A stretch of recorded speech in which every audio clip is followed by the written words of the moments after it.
What's up, guys? Justin Davis here, Really Bad Gamer. Going to do a quick video on Baldur's Gate 3. We're going to be going over the races today and just kind of talking through some of the early access races. We do know that more races are going to be added when the actual game releases in probably a year or so. But we are going to get a good look at all of the races. So let's go ahead and get started. We'll start with the elf. I personally think the elf looks pretty good. I feel like the half-elf actually looks more elvish than an actual elf. And this reminds me more of a half-elf. Because he has more masculine features, and most elves have more feminine features, I guess you could say, as you can see. But the ears kind of give it away. But I guess it just depends on the face you pick, because I'm sure there's different faces. But we're going to go ahead and start with the elf. So you have the high elf, which is heirs of the mystical Feywild. High elves value magic in all its forms, and even those who do not study spellcraft can manipulate the weave. Alright, so we know that, just from that, right there, we know that high elves are going to be magically inclined, okay? You are going to get the +1 to intelligence, which of course is going to give you the bonus if you are a wizard. So, playing a high elf can give you that extra little bonus to your intelligence into playing a wizard. You're also going to get keen senses, so you're going to be proficient with perception, which of course anyone knows in Dungeons and Dragons, perception is one of the best skills you can have. The higher your perception, the better. Fey ancestry, the Feywild casts a veil over your mind. You have advantage on saving throws against being charmed, and magic can't put you to sleep. So we also know this kind of comes in the form of,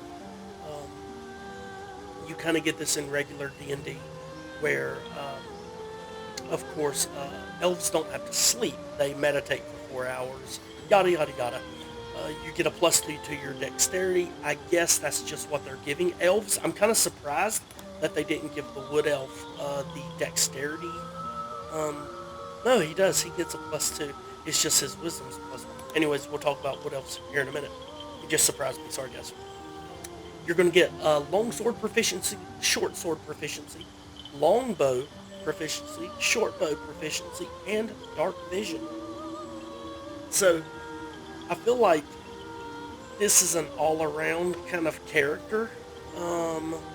If you go fighter, you can use a long sword and have it, a short sword or a rapier, because it's a finesse weapon, and you can just jack up your dexterity if you wanted to.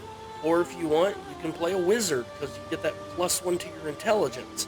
So, I think, for me, if I was going to, we'll probably look over all of them and get a good idea, but for right now, and plus you also get a high elf cantrip out of these: Acid Splash, Blade Ward, Chill Touch, Dancing Lights, Firebolt, Friends, Light, Mage Hand, Minor Illusion, Poison Spray, that's a good one, Ray of Frost, I like that one, Shocking Grasp, and True Strike.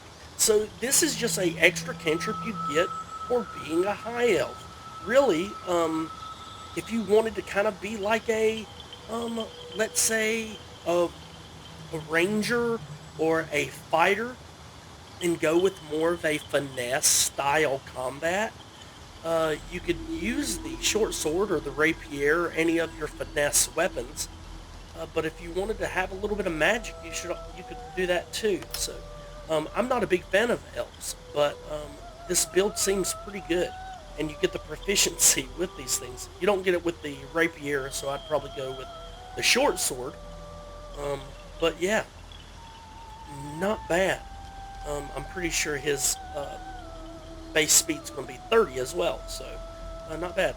And of course, your wood elf, you're not going to get that extra cantrip. That kind of sucks. So we need to see what kind of makes this better. You get more walking speed. Mask of the Wild, you were raised to blend into your natural surroundings. You gain proficiency in stealth. So that's good. So if you're looking at maybe a ranger or a rogue, a half elf could be, a wood elf could be the way to go. You get that +1 to wisdom. So as you see, you have rangers in there for their spellcasting ability. So I think that would be a great thing if you're going that way. So that could work out pretty well. Keen senses, all these are pretty much the same. Those are just the racial features of being an elf in general. So we've already covered those. So yeah, if I was going to play a wood elf, I would most likely be a ranger or a rogue. If you wanted to, you could maybe, I don't know if you can actually kind of cross-class a little bit, but you can even see the proficiencies over here, which I didn't even see these. Pretty cool. But you got to think the religion and the medicine is actually from the acolyte. So whenever you look over here at the proficiencies and you see the religion and the medicine, just know that it's, or insight, insight and religion. The others come from different things, class, stuff like that. So, yeah. So we have elf. Let's look at tiefling. We have 3 different tieflings. You have Asmodeus, Mephistopheles, and Zariel. So, bound to Nesis, the deepest layer of the hells. These tieflings inherit the ability to wield fire and darkness from the archdevil Asmodeus's infernal bloodline. So these are your normal tieflings that you think about. The red tieflings, the horns. I mean, it feels like, your normal tiefling from the player's handbook. The subrace traits you're going to get is your normal. You're going to get your intelligence bonus +1 and a charisma bonus +2. So the charisma's what's going to be important here. Whenever I think of tieflings, I'll be honest, I think of warlocks. I think of sorcerers. I know that with charisma, of course, there are going to be more classes coming into the game, such as bards and paladins and things like that. We don't have that yet, but it is going to be brought in. So, but especially for like your warlock, which is currently a class that you can play. A tiefling warlock, it almost feels like you can't beat a tiefling warlock. I feel like tieflings feel like, what's great about D&D is you can play anything that you want. If I wanted to be a wood elf wizard, I could. Just because I don't get the bonus doesn't mean you can't do it. That's what's great about D&D. There's so many different options. But if you're looking at Asmodeus Tiefling and we're talking about what's a good build for this game, Baldur's Gate 3, I would really say, in my opinion, I would go with a warlock. You're going to also get Thaumaturgy as a cantrip for being a Asmodeus Tiefling. So there is that. Oh yeah, that's because I picked I'm going to go back to Cleric, because that's just kind of how we'll be looking at this. But yeah, so man, I feel like the elf got so much more, so much heavier. I always feel like elves are given extra stuff. Maybe that's why I don't care for elves. I feel like sometimes because they know people love playing elves, they give them just a little too much. But that's just my opinion. Mephistopheles Tiefling. Descended from the archdevil Mephistopheles, these tieflings are gifted with a particular affinity to arcane magic. So we know that arcane magic is going to be where these would go. In 5th edition of Dungeons & Dragons, they really did a great job. Wizards of the Coast did a great job of giving you the classes that we love, such as Cleric, Paladin, Rogue, Monk, Fighter, and kind of adding these subclasses to where you can, I guess the best way to say it, you can play whatever you want. So If you're a rogue, but you kind of want to go more attack-based, maybe you pick a rogue assassin. Or if you really want to go traditional rogue, you go the traditional rogue route of just a rogue, right? If you want to go, uh, I'm trying to think of the other one, what it was. Oh yeah, if you want to go a rogue with a little bit of magic, kind of have some illusionary magic and stuff, you go a arcane trickster. The Wizard of the Coast did a great job of this, and I think, uh, man, I can't think of the studio.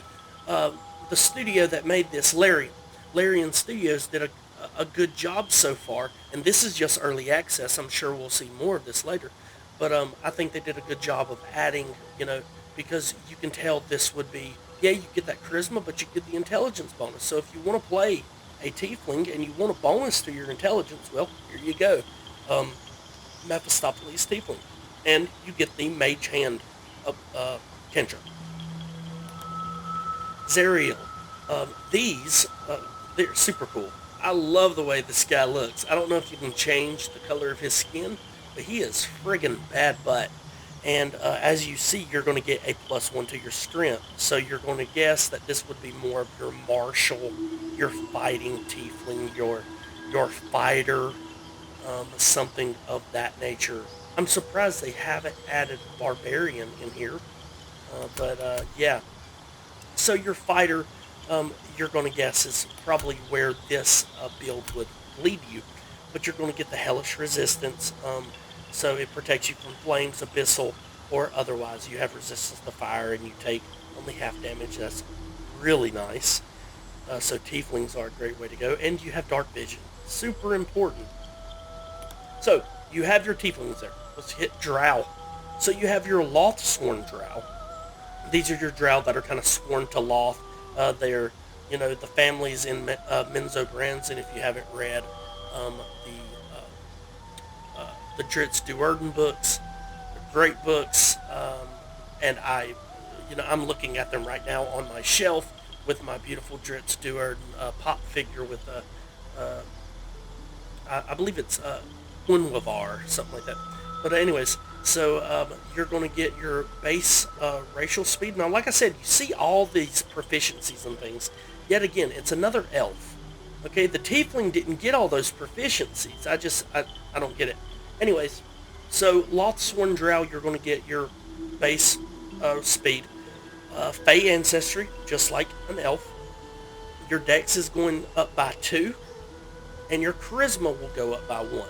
Now with this, you can do a lot with these drow. So I'm excited to kind of see how this goes, because you can really, with the +2 to your dexterity, you're thinking of things like your rogue or your ranger, even a fighter, if need be, use being more finesse built.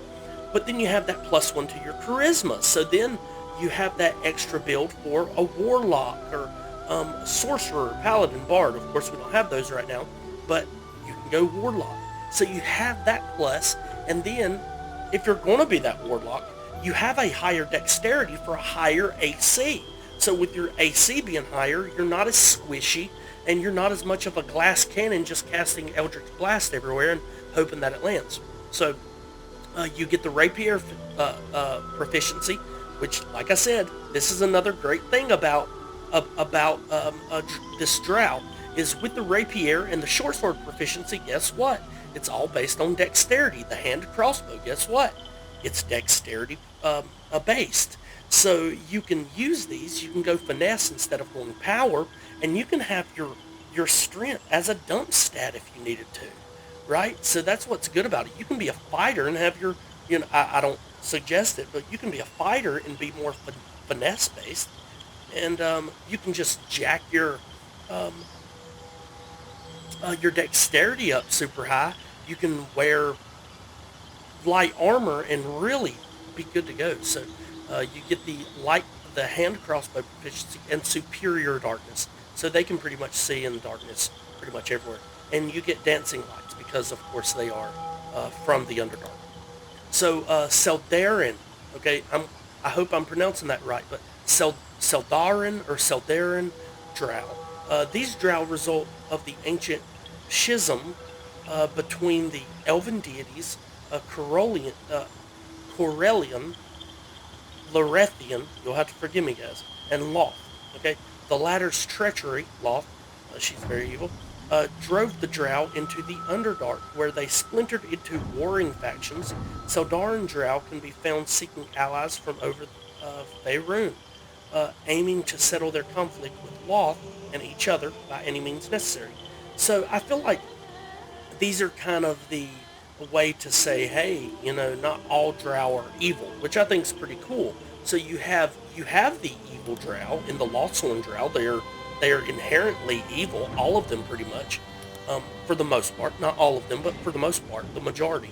And then you have the Seldarin, which I feel like are kind of different. They follow Corellian, Larethian. So um, yeah, so I think that's pretty cool. So you have that different that shift, but it doesn't mean that you can't play either, um, and be good or evil.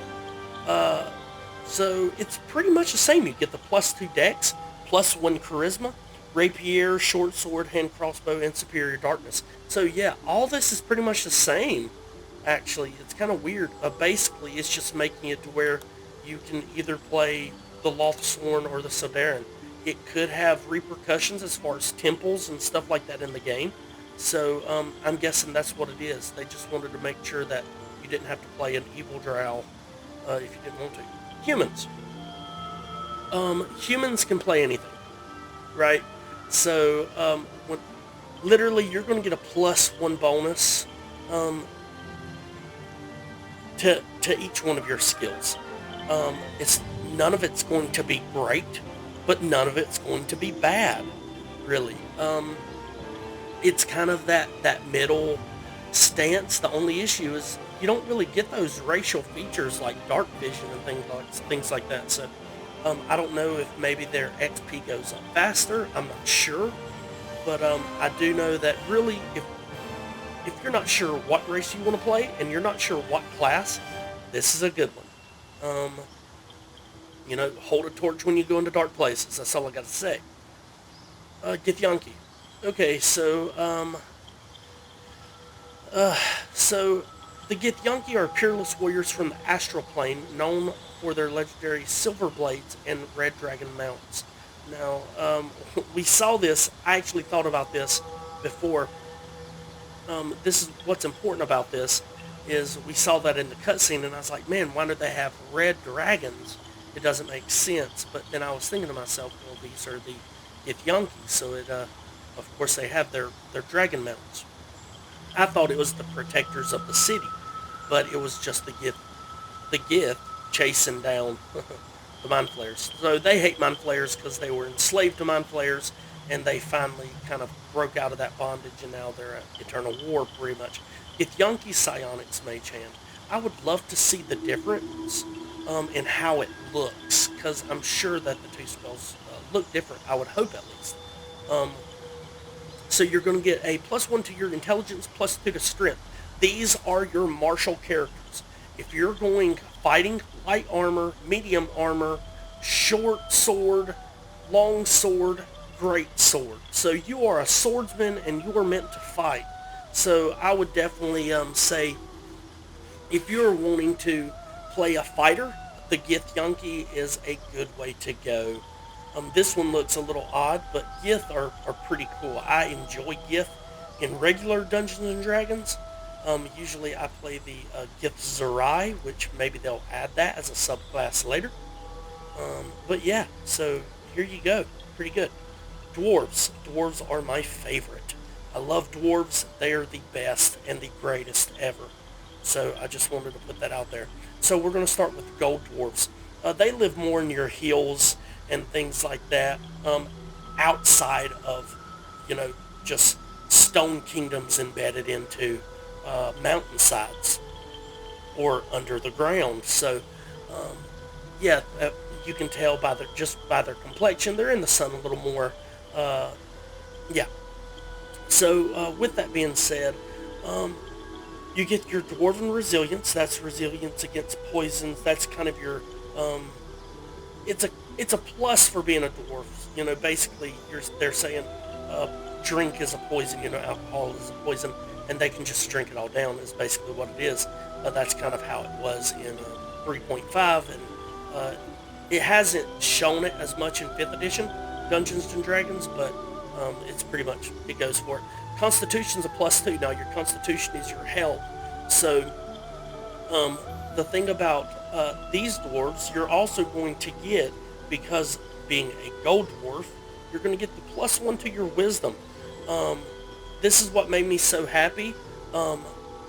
So in 3.5, Dungeons and Dragons 3.5, you actually took a negative to your charisma, which charisma is what affected their spell casting. And I loved clerics and I loved dwarves, so I always took that negative just so I could play a dwarven cleric. Well, in 5th edition, they brought in the different sub-races, and the gold dwarf, or hill dwarf, whatever, gets that +1 to the wisdom, so I was able to actually be able to make a cleric and take a bonus. So, yeah, really happy about that. Plus, you get Dwarven Toughness, which gives you 1 hit point maximum increases. It increases by 1 every time you gain a level. So, if you're actually supposed to have, 12 hit points, you'll have 13 hit points. So, that's always good. 1 extra hit point is a lot in Dungeons & Dragons, guys. Don't take that for granted. This isn't a game where you're doing 600, 700 damage a hit. I'm sure you can probably figure out some way, some wild, insane way that people are going to exploit some weakness in the game possibly and be able to do that. But for the majority of people, they're not going to be doing that. And if they do, it's going to be much, much higher level. But anyways, you get a hand axe proficiency, light hammer, and warhammer proficiency.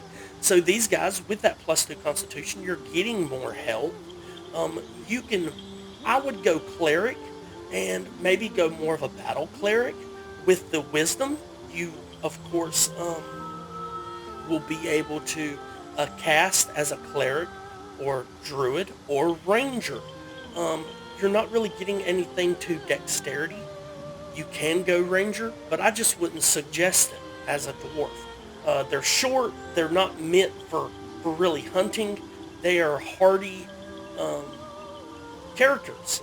So they're more of your fighters, your clerics, things like that. So in this game, I would suggest for the gold dwarf, a cleric. For the shield dwarf, it says it right in the name. I would go fighter. If they bring in like paladin, barbarian, I think that would be a good way to go. These are your martial fighters. What's cool about the shield dwarf, okay? You get a +2 to con and a +2 to strength. Not a +1, a +2 and a +2. Okay? So, they really kind of power up the dwarf a little more. And I know that sounds awful, but I love that in the fact that I love dwarves.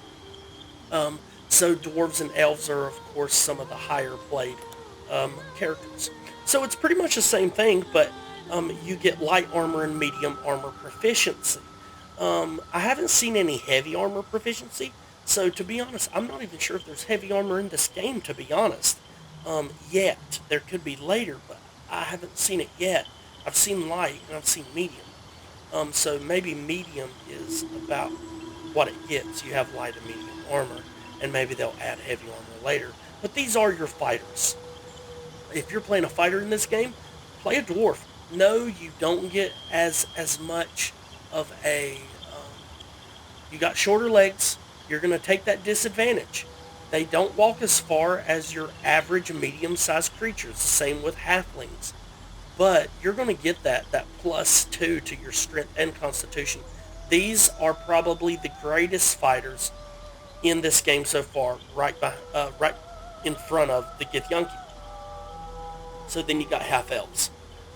Your half-elves are going to be your high half-elves, which you get to choose which ability improvements you want. So you can kind of cut that off. You get 2, okay? But then you get a +2 to your charisma. So you're looking at something like a warlock, something like that, but maybe you want to, um, you're going to get that charisma. So maybe you're like, well, if I get that charisma, maybe I want to play a cleric. So maybe you're going to put, okay, I see, cool.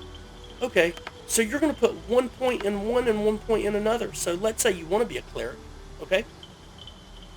Um, you already got the +2 to your charisma. You're kind of talking. You can kind of play anything, whatever you want to play. With that +2 to your charisma, I would think about going warlock. And if you're thinking about going warlock, maybe you want to put it on Constitution to get a few more hit points. Maybe you want to put it on Dex to raise your AC. If I was playing a high half elf, I would probably go. Or maybe you want to take that away from your Dex. Maybe you want to put it in Wisdom, and you want to be a wizard. You can do that. But if I was you, I would do Dexterity and Constitution. And then with that +2 to your Charisma, I would play a Warlock. They're not as squishy as wizards. They don't have as many spells, but they got some pretty daggum powerful spells if you're just thinking about attacking and you don't really want to think about the strategy part of a lot of your spells that you're going to have to do. You get your Fey Ancestry and your Dark Vision. And of course, you get one of the spells out of the Half-Elf cantrips. Wood Half-Elf, same thing here. You get your +2 to your Charisma. I would put it, I would do Dexterity, and maybe Wisdom. And then I think if you do Dexterity and Wisdom and you get a +2 to your Charisma, with the added Mask of the Wild, you could really go like a rogue. You could put that so you have more information as far as book smarts, knowledge arcana, stuff like that. Or just more, if you're going rogue, maybe a wisdom. And you can be a good rogue with this, or a good ranger. So for this, I would suggest a rogue or a ranger. And then you have your drow half-elf, which of course, you're going to get the +2 to your charisma. You can pretty much do the same thing with these guys. You're going to get your dancing lights. It's kind of about the same thing. I would go a warlock. Okay, you can go ranger. Like I said, the half elves are pretty much the same, just with a few little tweaks here and there. Probably a warlock here, and then maybe a rogue ranger in the drow or the wood elf half elves.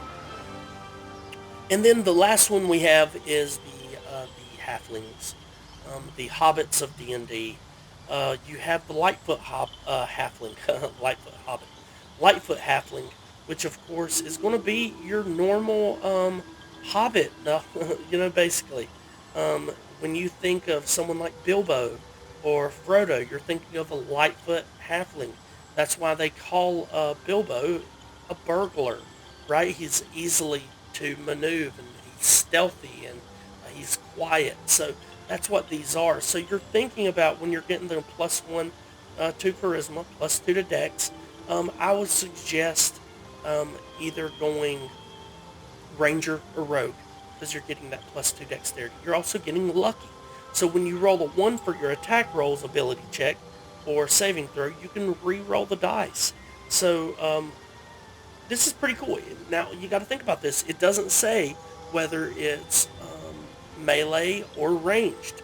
So really, you can work a ranger or rogue with a Lightfoot halfling and make it work really well. So they're just naturally stealthy. You're going to gain a proficiency with stealth checks, which could help with rangers or rogues, but specifically rogues. And then you have your strong heart halfling. These guys get your +2 to constitution. +1 to constitution, +2 to dexterity.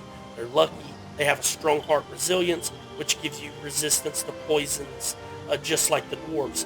Basically, these halflings are considered to be like they have the blood of dwarves in them. Halflings and dwarves have always been closely knit together in their communities, very much alike in a lot of ways. So These guys are just like your shield dwarves, very hardy, very tough. Um, Now this, if I was you, when you think of a tiny halfling, you're not thinking of a very powerful character. So you're not going to get that strength bonus. But if you want to go fighter here, you can. I would just be a little more dexterous. Or if you go ranger, maybe you can dual wield two short swords and use your dexterity instead of your strength. That's what I would do in this case. With your strong heart, I would go ranger and go more martial based instead of ranger instead of like ranged. So that's what I would do there. So, guys, we kind of went over all these. We hope that you enjoyed the video. We hope it gave you some idea, kind of a breakdown of each of the races and what they all kind of do. Kind of where you can go as far as class-wise. You, because right now these are the classes that we have. More are going to be added, but that's great seeing him like in that fighter. Now, what's great about D&D, guys, is if you want to be a halfling fighter, you can. You're going to get the added light armor, medium armor, and heavy armor. Here it is, heavy armor. So you're going to get that. You're going to get shield proficiency. You're going to get simple weapon and martial weapon proficiencies. You're going to get second wind. You're going to get strength and constitution saving throws. If you want to be a fighter, be a fighter. That's perfectly fine. You get that. So it's good to know that you can just kind of be what you want to be. If you're going, there are different things for the classes, and I'll kind of break those down in a later video. I really wanted to go over the races today and just break that down for you guys to kind of help y'all understand the racial traits and everything. But if you like this video, like and subscribe, hit the notification bell. If you want me to, I can go over the classes and kind of give a breakdown of those as well, and some of my opinions and whatnot for the different races that can play it, and just kind of how it will work for your character. It's powerful to really work out your character before you play the game in Dungeons and Dragons. When you're thinking of playing a game for months and months and months, sometimes years, in one campaign as a character, building them up. You don't want to get mid-game and be like, I really don't like this character, I have to rebuild. So think about what you're doing. Think about your bonuses. Your ability scores depend on it, okay? So you got to think about that. You got to look at your ability scores. If you're not taking the bonuses that are given to you, you're going to have to figure out how to work it into your ability scores when you get to your abilities, okay? Because if you're playing a ranger and his dexterity is a 10, you're in a lot of trouble. You're going to have to take away from that. You're not, so that's something that you have to think of, because naturally this would be an 8, not a 10, right? So, because he gets the +2 bonus to his dexterity. So that's something to think about there.